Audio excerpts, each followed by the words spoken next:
은혜롭고 뜻있는 자리에서 뵙게 돼서 영광입니다.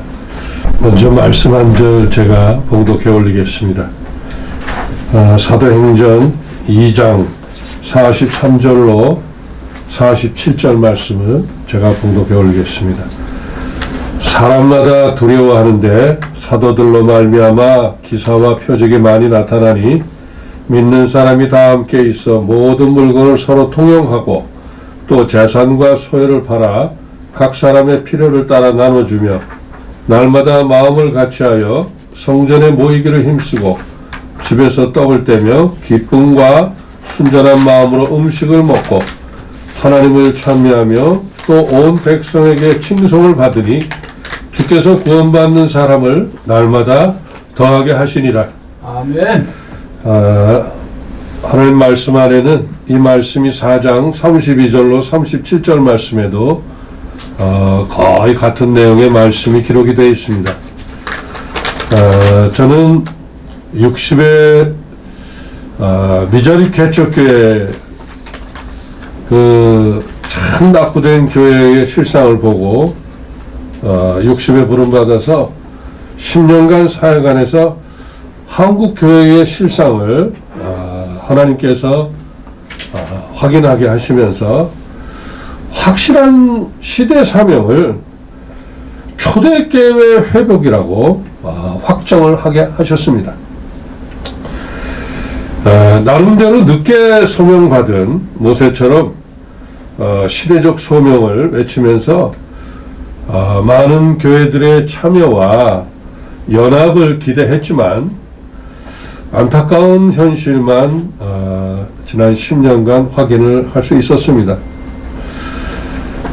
제가 지난 10년간 말씀의 은혜를 따라서 사역기관들을 세우면서 제가 늘 의문점을 품게 된 것은 왜 이렇게 됐을까? 우리 한국교회가 1200만 성도, 그렇게 1200만 성도로 채워졌던 나라가 왜 이렇게 됐을까? 수많은 교회들이 하나님이 세우셨는데 왜 이렇게 시대적 소명을 놓쳤을까? 참 열심히 많은 우리 성각들이 순교를 당하면서 세워진 한국 교회가 왜 이렇게 시대적 소명을 놓쳤을까? 왜 교회가 언제부터 이렇게 이기적이고 배타적이 되었을까? 그리고 더불어서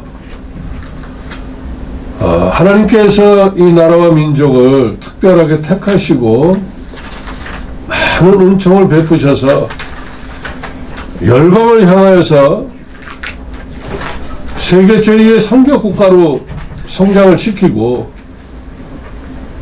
동방의 예루살렘이라는 칭호까지 하나님께서 들려주셨는데 왜 이렇게 교회가 무기력하게 됐을까?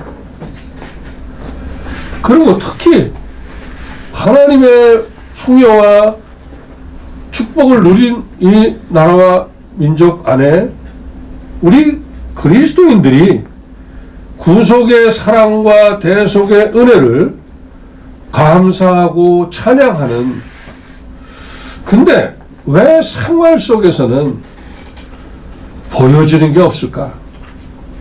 제가 10년 동안 참 안타까운 그런 모습을 하나님께서 제 마음속에 늘 주셨습니다.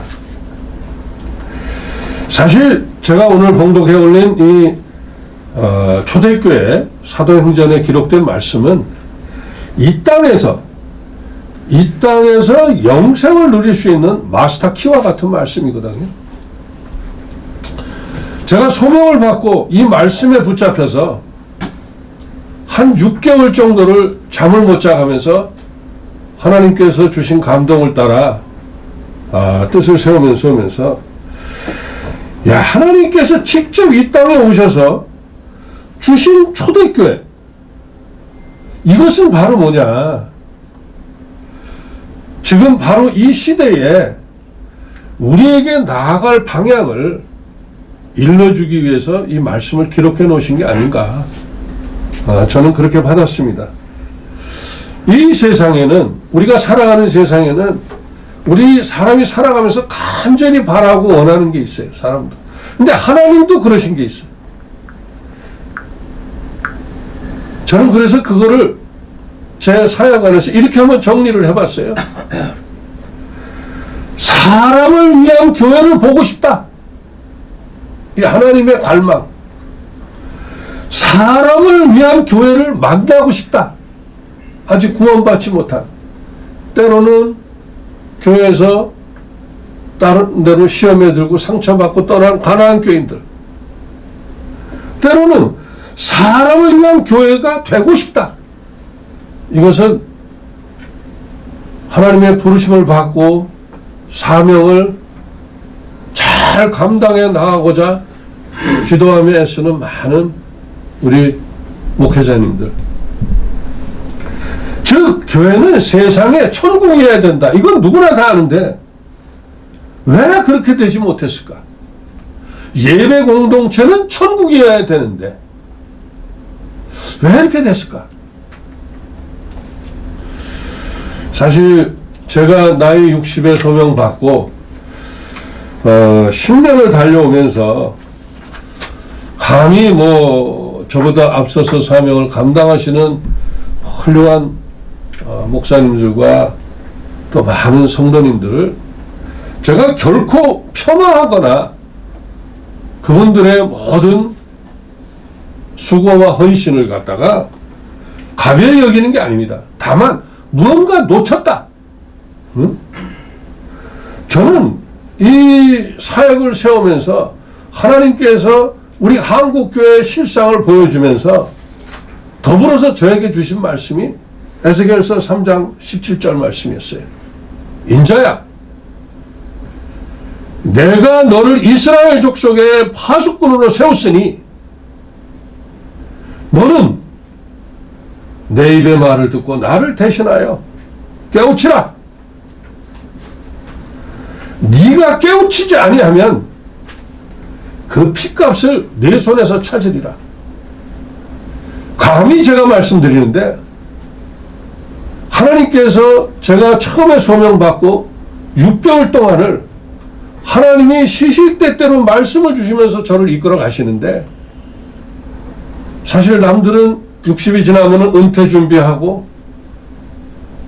뭔가 나름대로 노후 걱정하고 해야 될 때 하나님께서 저를 말씀을 통해서 이끌고 가시면서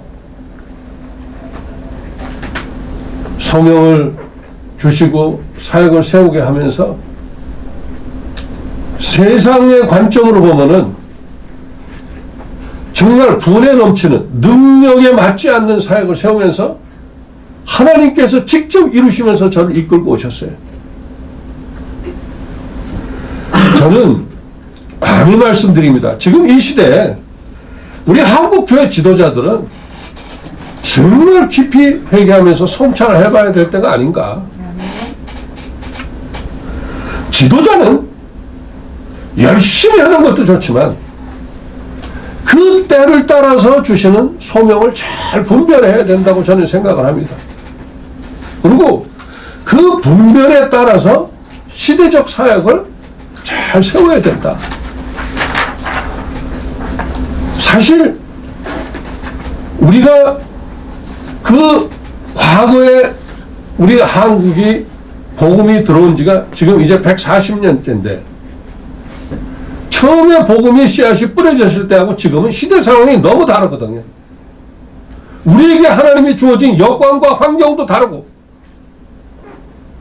그런데 그것을 시대적인 사명을 제대로 감당해내지 못한다면은 참 안타깝고 가련한 일이 아닐 수 없습니다.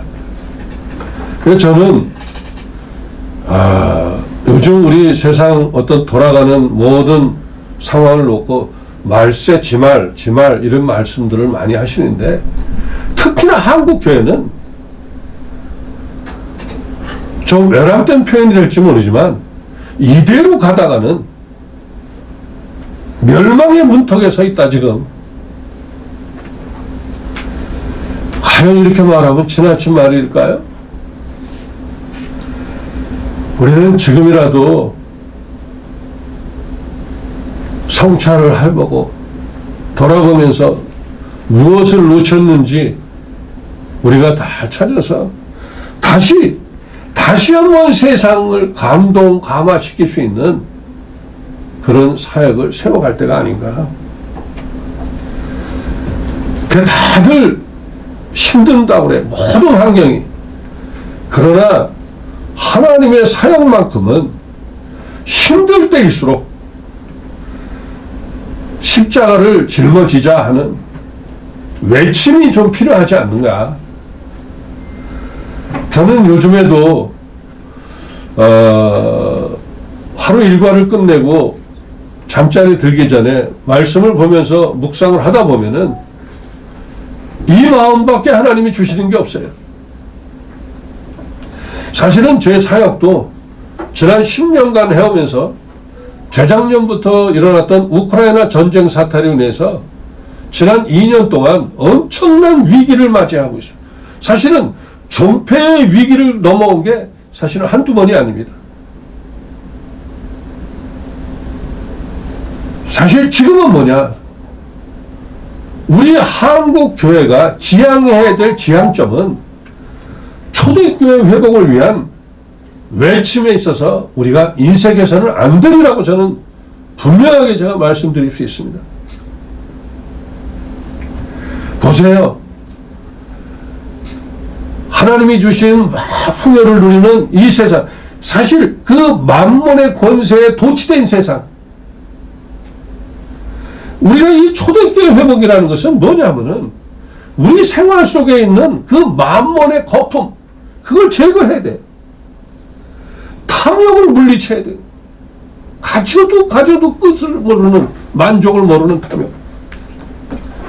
그리고 구원의 믿음이 있다는 우리 믿음의 사람들이 얼마나 자족 생활을 할까?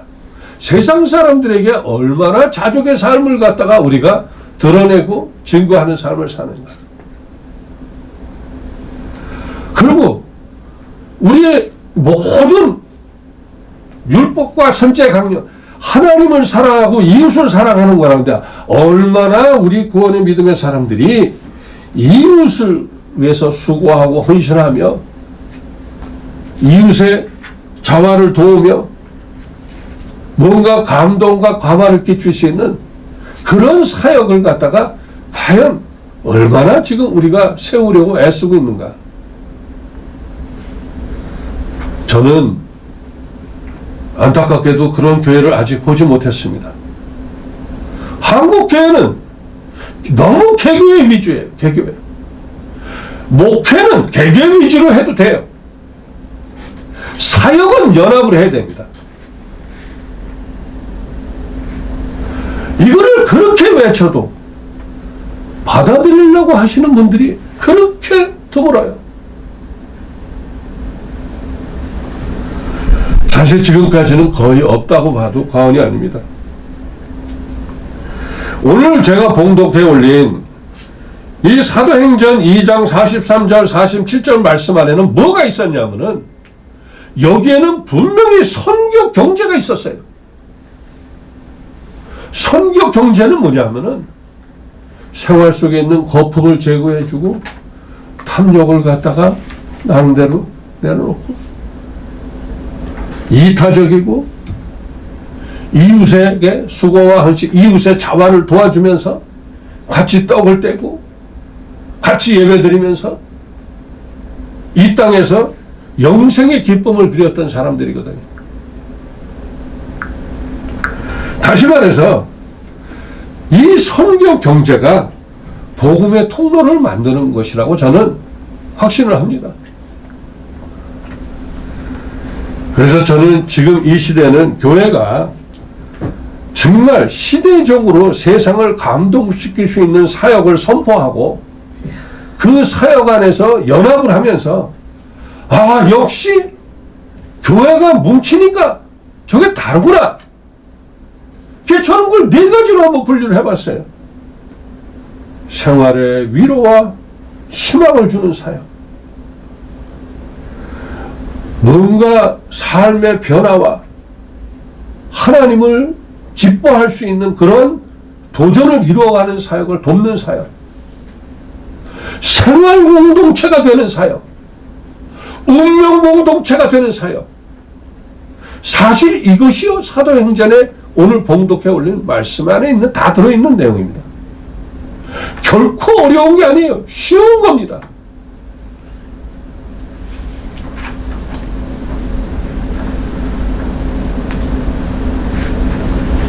저는 이 시대야말로 교회 지도자들이 같이 모여서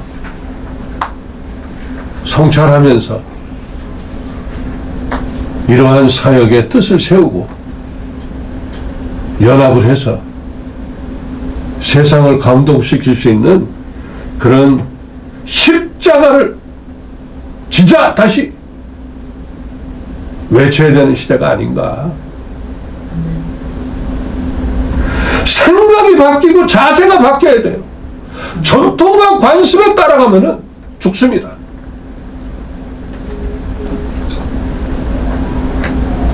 이 세상의 이데올로기로 사람들을 지배하고 다스리는 사람들, 실질적으로 이 사도행전에 나와 있는 이 생활 공동체 안에는 자발적으로 자기 자신의 모든 것을 내려놓고, 그건 뭐냐? 참여거든요. 참여. 나의 필요한 대로 필요에 따라 나눠주고, 내가 필요한 것 외에는 이웃을 위해서 흘려보내주고. 저는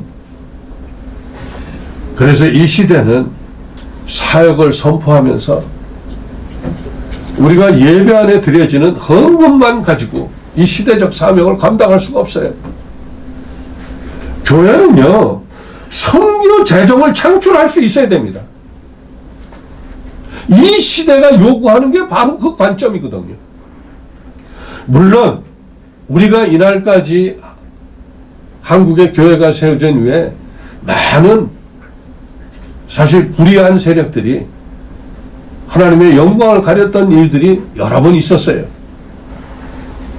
그러나 그것에서 잘못된 것만 우리가 제거를 한다면은 지금 이 시대에는 틀림없이 선교 경제 사역을 세워갑니다.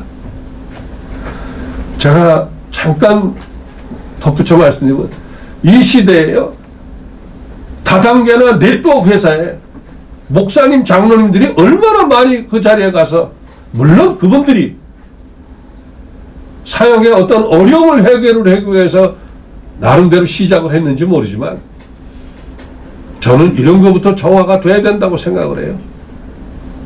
절대로 다단계 네트워크는 성경적 경제관이 아닙니다. 그런데 다들 침묵을 하고 있어요.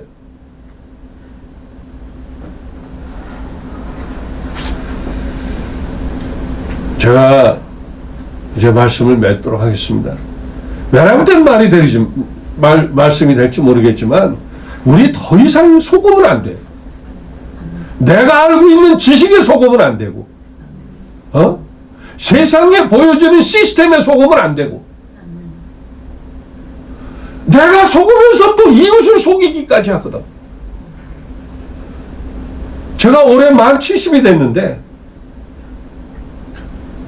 저는 너무 안타까운 거예요.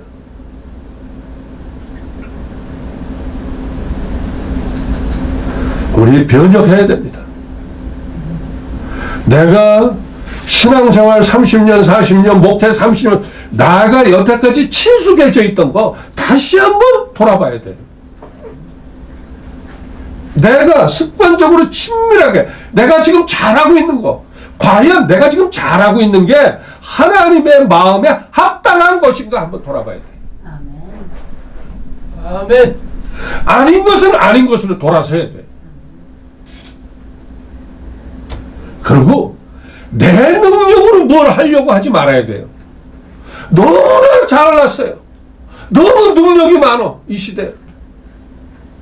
내 능력으로 할 수 있는 건 없는 거예요. 그러지 말고 내가 필요한 게 있으면 하나님의 이름으로 구하세요.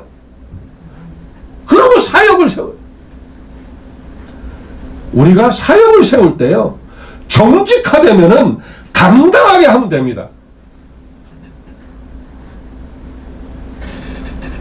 제가 지난 10년간 말씀을 따라 사역을 세우면서 제가 지난해에 어느 목사님의 도움을 받아서 제가 지난 10년은 사업을 하면서 또 신학도 하고 또 선교사역 세워오면서 이렇게 하는 게, 제가 비영리단체 옹달샘을 세우게 된 게 하나님의 인도하심이었습니다. 순수한 혼자의 열정으로 해나가는 모습을 보시고, 이래 너무 뜻이 좋은데, 하나님이 제가 어떤 자료를 만들던 중에 옹달샘이라는 단어가 그 안에 하나님이 주셔서 담았더니 너무 이름이 좋다. 그래서 도움을 받고 비영리단체 옹달샘을 설립을 했습니다. 이 옹달샘은 제가 이것을 지배하고 관리하고 이것을 갖다가 운영하는 기관이 아니에요. 모든 교회 안에 힘을 주고자 하는 겁니다. 우리가 정말 예수님께서 그리스도가 되시기 위해서 십자가에 달려간 것처럼, 저는 그래서 이 옹달샘 우리 사역 안에 있는 것을 우리 한국에 하나님께서 세우신 모든 교회들이 정말 무엇을 어떻게 해야 될지 막연하고 막막하고 방법도 모르고 방향도 모르겠는 분들이 오셔서 한번 이것을 각자의 사역 안에서 자유롭게 이것을 활용하실 수 있게 되기를 간절히 제가 소망을 하고 있습니다. 저는 한 가지입니다. 반드시 한국 교회 안에 초대교회가 그대로 재현이 되는 그 영광을 저는 반드시 보고야 말겠다는 것. 한 교회만 그렇게 재현이 되면은 그 불길은 순식간에 저는 확산이 되리라고 확신을 합니다. 이 방송을 통해서 이 미천한 종의 이 갈망을 들으신 모든 분들께서 주님의 소명이 있으시기를 간절히 기도합니다. 그래서 2024년 여러 가지 대내외적인 모든 여건과 환경은 불안하고 두렵고 암울하고 정말 어떻게 될지 모르지만, 그러나 이럴 때일수록 사역은 이럴 때가 사실은 절호의 타이밍이거든요. 교회는 이럴 때일수록 실질적으로 반전의 역사를 이루어야 될 줄 아는 게 교회라고 생각합니다. 우리가 말씀 안에서도 하나님이 이 모든 언약을 이루어 가시는 그 말씀 안에도 많은 우리 기록을 우리가 보고 들어서 알듯이 2024년에 한국 교회 안에 그러한 역사가 일어나기를 주님의 이름으로 간절히 기도하겠습니다. 감사합니다. 아멘.